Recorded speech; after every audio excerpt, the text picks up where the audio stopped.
Bismillahirrahmanirrahim. Assalamualaikum warahmatullahi wabarakatuh. Hamdan wa syukran lillahi amma ba'da. La hawla wa la quwwata illa billah. Allahumma salli ala sayyidina Muhammad ibn Abdillah wa ala alihi wa ashabihi wa man tabi'ahum bi ihsanin ila yaumil qiyamah. Amma ba'du, yang saya muliakan Bapak Zainal Muttaqin Magister Agama selaku dosen pembimbing mata kuliah takhrij hadis.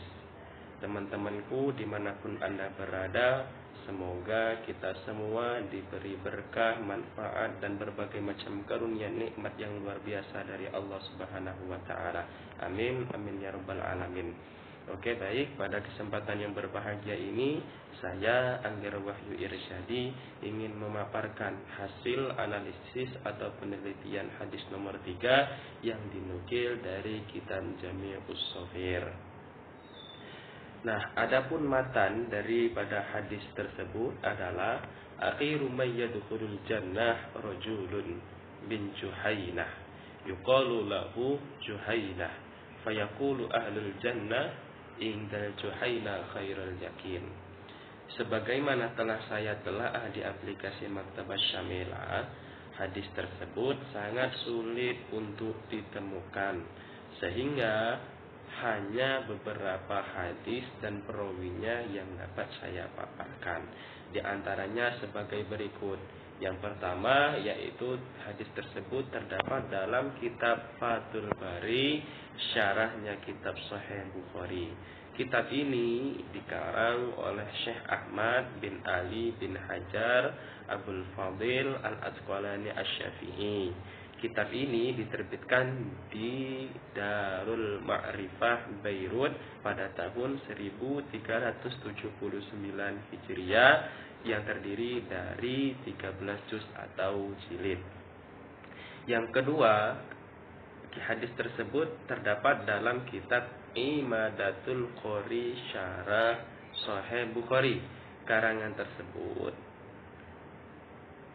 dikarang oleh beliau Asy-Syaikh Muhammad bin Mahmud bin Ahmad bin Musa bin Ahmad bin Husain bin Al-Khaitabi Al-Hanafi Badruddin Al-Aini. Beliau wafat pada tahun 885 Hijriah. Kitab ini diterbitkan di Darul Ihya Turat Al-Arabi Beirut pada yang terdiri kurang lebih dari 25 juz atau jilid.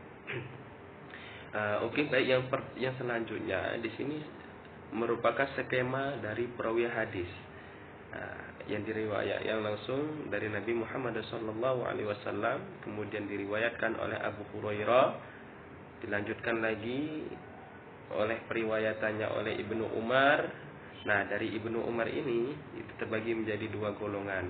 Pertama yaitu golongan Malik, kemudian diriwayatkan oleh muridnya yaitu Huzaifah dan Abi Sa'id. Nah, yang kedua yaitu diriwayatkan oleh Nafi, diriwayatkan lagi oleh Malik, dan kemudian mempunyai murid yaitu Daruqutni. Nah, berikut saya akan memaparkan sedikit biografi singkat tentang perawi. Yang pertama adalah Abu Hurairah. Beliau adalah kalangan sahabat. Nama aslinya adalah Abdurrahman bin Syahir Al-Aziz. Sedangkan Abu Hurairah adalah nama julukan yang diberi langsung oleh Rasulullah SAW. Karena apa? Karena beliau sangat menyukai kucing. Sangat suka, sangat senang sama kucing. Makanya dijuluki sebagai Abu Hurairah. Abu itu bapak, Hurairah itu kucing.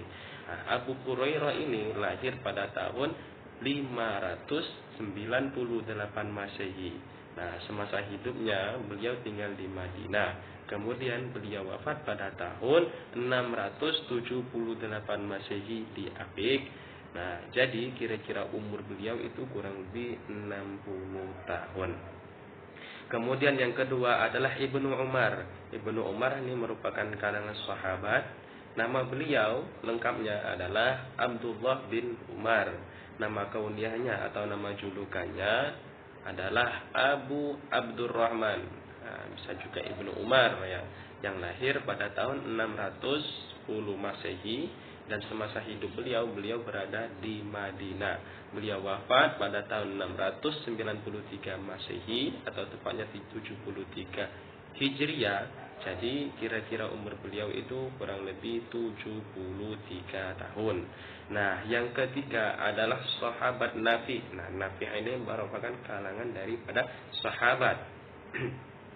Nama lengkap beliau adalah Nafi' bin Abdurrahman bin Abi Nuaim. Beliau lahir pada tahun 689 Masehi. Nah, semasa hidup beliau berada di Aspahan. Kemudian wafat pada tahun 785 Masehi atau tepatnya 669 Hijriah. Umur beliau kira-kira sekitar 96 tahunan. Adapun komentar dari para ulama hadis seperti Yahya bin Mu'in ya, itu mengatakan beliau adalah thiqah. Kemudian An-Nasa'i laisa bihi ba'sa dan lain-lain sebagainya banyak. Nah, kemudian yang selanjutnya yaitu ada yang nomor 4, Malik. Malik ini merupakan kalangan tabi'in biasa. Nama lengkap beliau adalah Abdullah bin Marwan Al-Hakam. Ya. Nama kauniyahnya adalah Abu Al-Walid. Nah, beliau semasa hidupnya berada di Syam, kemudian wafat pada tahun 86 Hijriah. Yang selanjutnya adalah Ad-Daruqutni. Ya, ini jalur yang pertama ya. Jalur yang pertama tadi. Daruqutni ini merupakan murid generasi ketiga. Nama lengkap beliau adalah Ali bin Umar bin Ahmed bin Mahdi bin Mas'ud bin Nu'man bin Dinar bin Abdullah al-Baghdadi. Beliau dilahirkan pada tahun 306 Hijriah. Dan semasa hidupnya beliau tinggal di negeri Baghdad. Kemudian beliau wafat pada tahun 385 Hijriah. Umur beliau itu kira-kira 79 tahun. Nah, Abu Jauzi berkata, Ad-Daruqutni menguasai berbagai macam ilmu, di antaranya ilmu hadis, ilmu qiraat, ilmu nahwu, fikih, dan syiar. Dan beliau adalah orang-orang termasuk thiqah. Terus yang keenam adalah Huzaifah. Beliau adalah tabi'in pertengahan. Nama lengkap beliau adalah Huzaifah bin Abu Huzaifah. Nah, negeri semasa hidupnya adalah Kufah. Kemudian sedangkan lahir dan wafat beliau tidak disebutkan ulama. Ulama hadis mengatakan seperti Ibnu Hibban disebutkan dalam thiqah. Jadi komentar beliau itu adalah thiqah ya. Kemudian Ibnu Hajar Al-Asqalani mengatakan beliau bahwasanya maqbul. Yang ketujuh adalah Abi Sa'id. Nama lengkap beliau adalah Abdurrahman bin Abdullah bin Ubaid bin Maula Hashim. Nama kauniannya adalah Abu Sa'id ya. Negeri semasa hidupnya adalah Maururruz. Wafat pada tahun 197 Hijriah. Adapun komentar para ulama seperti Ahmad bin Hanbal adalah thiqah mengatakan. Kemudian At-Tabarani adalah thiqah, Yahya bin Ma'in adalah thiqah, Ad-Daruqutni juga mengatakan bahwasanya Abi Sa'id ini adalah orang yang thiqah. Nah, kesimpulan dari analisis atau penelitian yang telah saya lakukan beberapa waktu yang lalu mengatakan bahwasanya hadis ini dihukumi Albani sebagai hadis maudhu. Namun beliau tidak mengatakan alasan-alasan terkait pendapatnya itu. Setelah kami baca, setelah saya pahami ya, dari biografi berbagai perawi pada hadis ini, maka saya ambil kesimpulan bahwa hadis ini termasuk hadis mardud. Hadis mardud. Adapun beberapa alasan yang mendukungnya adalah sebagai berikut. Pertama, hadis ini diriwayatkan hanya sedikit di kalangan para ulama hadis, sehingga tidak bisa dikategorikan sebagai hadis mutawatir atau hadis gharib. Yang kedua, hadis ini tidak ditemui pada kitab-kitab yang populer pada ulama hadis, seperti kitab Sahih Bukhari, Muslim, kemudian Musnad Ali dan sebagainya.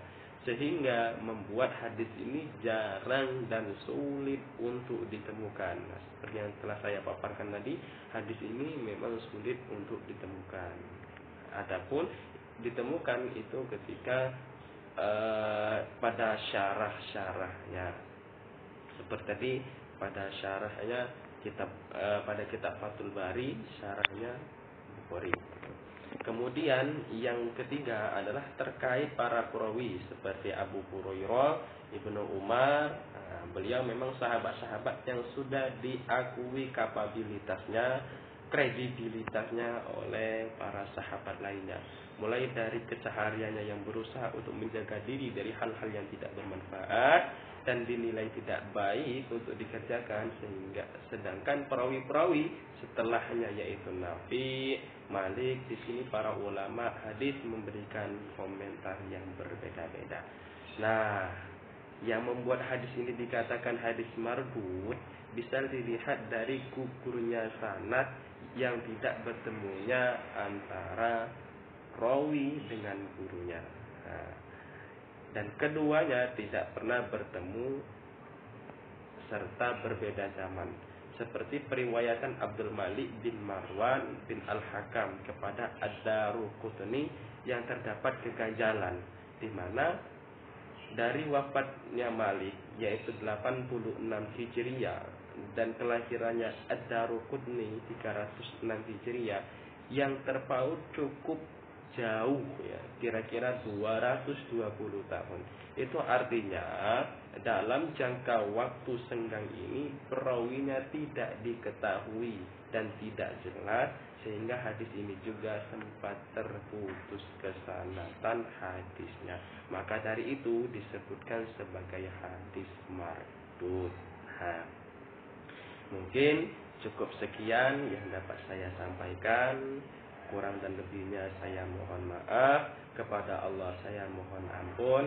Ihdinas syiratal mustaqim, syiratal ladzina an'amta 'alaihim ghairil maghdubi 'alaihim waladdallin.